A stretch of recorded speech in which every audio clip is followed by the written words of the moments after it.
Hello everyone, कैसे हो आप सब। तो आज हम लोग इस वीडियो में 420 का अभाज्य गुणनखंड निकालेंगे और सीखेंगे कि अभाज्य गुणनखंड यानी प्राइम फैक्टर कैसे निकाला जाता है।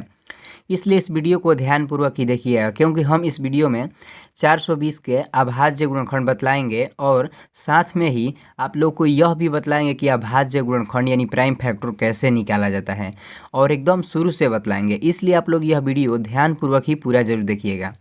तो चलिए अब आप लोगों को सिखाते हैं। तो देखिए, कोई भी संख्या का अभाज्य गुणनखंड निकालना होता है ना, तो उसको क्या करना होता है, सिर्फ अभाज्य संख्या से कटाना होता है, सिर्फ प्राइम नंबर से कटाना होता है। और क्या करना होता है, जिस जिस प्राइम नंबर से आप लोग कटाए हुए रहते हैं उसको गुणा के रूप में लिख दिया जाता है, वही क्या हो जाता है, उस संख्या का अभाज्य गुणनखंड हो जाता है। जैसे में मान लीजिए यहाँ पर 420 का अभाज्य गुणनखंड हम लोग निकालेंगे ना, तो इसको हम क्या करेंगे, सिर्फ मान लीजिए 2 से कटाएंगे, और किससे कटाएंगे, 3 से कटाएंगे, और किससे कटाएंगे, 5 से कटाएंगे, और किससे कटाएंगे, 7 से कटाएंगे। और मान लीजिए जैसे मान लीजिए यहाँ पर मान लीजिए 5 से नहीं कटेगा तो 7 से कटाएंगे। मतलब इस तरह से देखना होता है, जिससे कटेगा उससे कटाएंगे, और नहीं कटता है ना तो नहीं कटाएंगे। लेकिन यह गलती हम लोग नहीं करेंगे कि 4 से देखेंगे कट रहा है कि नहीं, 6 से देखेंगे कि कट रहा है कि नहीं। इस संख्या से हम नहीं देखेंगे, क्योंकि 4 6 जो है ना वो अभाज्य संख्या है। हम लोग क्या कर रहे हैं, 420 का अभाज्य गुणनखंड निकाल रहे हैं। इसलिए हम लोग को सिर्फ देखना है कि अभाज्य संख्या से कटता है कि नहीं, और कटेगा ना तो उसको कटा देंगे, और जिस जिस अभाज्य संख्या से कटे रहेगा उसको गुणा के रूप में लिख देंगे, वही क्या हो जाएगा, 420 का अभाज्य गुणनखंड हो जाएगा। तो इस तरह से इसको कुछ कटाना होता है, आप लोग इस बात पर ध्यान दीजिएगा। तो चलिए अब आप लोगों को 420 का अभाज्य गुणनखंड हम निकालते हैं, और निकालते हुए प्रॉपर आप लोगों को हम सिखलाते हैं। देखिए, तो यहाँ पर हम क्या करेंगे, 420 को हम क्या करेंगे, सबसे पहले हम 2 से कटाते हैं, क्योंकि 2 से यह कट रहा है, इस तरह से ध्यान दीजिएगा। अब देखिए, यहाँ पर कटाना भी आप लोगों को सीखना है हमारे साथ। देखिए, यहाँ पर पहले स्थान पर 4 है, तो 4 जो है वह 2 से 2 बार में कट जाएगा, क्योंकि 2 दूनी के 4 होता है। अब ध्यान दीजिएगा, और उसके बाद 2 है, तो 2 यह है ना, इस 2 से 1 बार में कट जाएगा।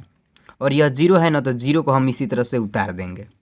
अब ध्यान दीजिएगा, अब यहाँ पर देखिए, अब देखिए इसको भी हम 2 से कटा दे रहे हैं, क्योंकि यह 2 से अभी कटेगा, क्योंकि अंतिम में यहाँ पर 0 है। अब देखिए, देखिए ये पहले 2 है ना, तो यह 2 इस 2 से 1 बार में कट जाएगा। अब देखिए यहाँ पर 1 है, तो 1 जो है वह 2 से नहीं कट सकता, क्योंकि 1 जो है वह 2 से कम है। तो हम क्या करेंगे, एक और अंक ले लेंगे, यानी कि 0 को ले रहे हैं। तो हम देखिए 2 अंक एक साथ ले रहे हैं, तो यहाँ पर एक 0 देना पड़ेगा। जैसे आप भाग बनाते होंगे, जब 2 अंक ऊपर से एक साथ उतारते हैं तो एक 0 देते हैं ना, उसी तरह से यहाँ पर 2 अंक हम ले रहे हैं ना, तो यहाँ पर एक 0 दे देंगे। अब देखिए, तो यह 1 और 0 मिलकर कितना हो गया, 10। तो 10 को हम 2 से 5 बार में कटा देंगे, क्योंकि 2 5 10 होता है। अब यहाँ पर ध्यान दीजिएगा, अब देखिए यहाँ पर 105 आ गया, तो यह तो अब 2 से नहीं कटेगा, क्योंकि अंतिम में यहाँ पर 5 आ गया, तो इसे हम 3 से कटा देंगे। और देखिए, तो इसे हम 3 से कुछ इस तरह से कटाएंगे, तो देखिए यहाँ पर पहले 1 है तो नहीं कटेगा, तो हम एक अंक और ले रहे हैं, देखिए 0। तो कितना हो गया, 1 और 0 मिलकर कितना हो गया, 10। तो हम क्या करेंगे, तितरी के 9 ले जाएंगे, क्योंकि 10 है, तो 10 तो 3 से कटेगा नहीं, तो इसे 3 बार में 9 ले जा रहे हैं। अब यहाँ पर ध्यान दीजिएगा, देखिए पहली बार कितनों अंक ले सकते हैं। अब यहाँ पर ध्यान दीजिएगा, तो यहाँ पर देखिए 10 में ले जब 9 घटेगा तो ऊपर ले नीचे शेष उतरेगा, मतलब 10 में ले जब 9 घटाएंगे तो शेष नीचे बचेगा। अब ऊपर इस 5 को उतार लेंगे, तो इस 5 के पहले तो शेष 1 लगा हुआ है, तो 1 और 5 मिलकर कितना हो गया, 15। तो 15 को हम 3 से 5 बार में कटा देंगे, क्योंकि 3 5 15 होता है। अब देखिए यहाँ पर आ गया 35, तो 35 को हम 5 से कटा देंगे।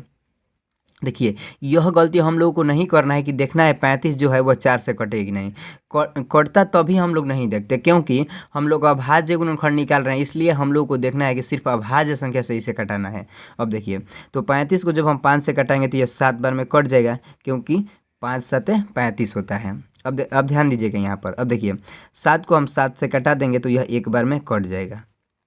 देखिए, हम 420 को पूरी तरह से सिर्फ अभाज्य संख्या से यहाँ पर कटा चुके हैं। देखिए, सभी अभाज्य संख्या ही है, इस बात पर आप लोगों को ज़्यादा ध्यान देना है। अब देखिए हम लोग क्या करेंगे, यहाँ पर कुछ इस तरह से लिखेंगे 420, क्योंकि हम लोग 420 का अभाज्य गुणनखंड कर रहे थे। अब देखिए, अब जिस जिस अभाज्य संख्या से हम 420 को कटाए हुए ना, सभी को यहाँ पर गुणा के रूप में लिखेंगे। तो यहाँ पर देखिए 420 जो है वो 2 से 2 बार कटा है, और 3 से 1 बार, और 5 से 1 बार, और 7 से 1 बार। तो सभी को चलिए हम यहाँ पर गुणा के रूप में लिखते हैं। तो देखिए लिखेंगे 2 गुणे 2 गुणे, अब देखिए 3 को भी लिखेंगे 3 गुणे 5 गुणे 7। देखिए सभी को हम यहाँ पर लिख चुके हैं। तो जो यही है ना 2 गुणे 2 गुणे 3 गुणे 5 गुणे 7, यही 420 का क्या हो गया, अभाज्य गुणनखंड हो गया। तो फ्रेंड्स अब आप लोगों को क्या करना है, इसको कुछ एक बार सजाकर कुछ इस तरह से आप लोगों को लिख देना है। जैसे हम यहाँ पर लिख रहे हैं, ध्यान दीजिएगा। यहाँ पर तो 420 हम इस तरह से लिखेंगे और बराबर के चिन्ह देंगे। देखिए यह 2 बार आया ना, तो हम क्या लिखेंगे, 2 के पावर 2 लिखेंगे और गुणे देखिए 3 एक बार आया है तो इसको इसी तरह से लिख देंगे, और 5 भी एक बार आया है तो 5 को भी लिख देंगे, और 7 भी एक बार आया है तो 7 को भी लिखेंगे। तो कुछ इस तरह से आप लोगों को भी सजाकर लिख देना है। तो आई होप फ्रेंड्स आप लोग इस वीडियो में एकदम पूरी तरह से सीख गए होंगे कि अभाज्य गुणनखंड कैसे निकाला जाता है, क्योंकि बिल्कुल हम इस वीडियो में शुरू से आप लोगों को सिखाए हुए हैं।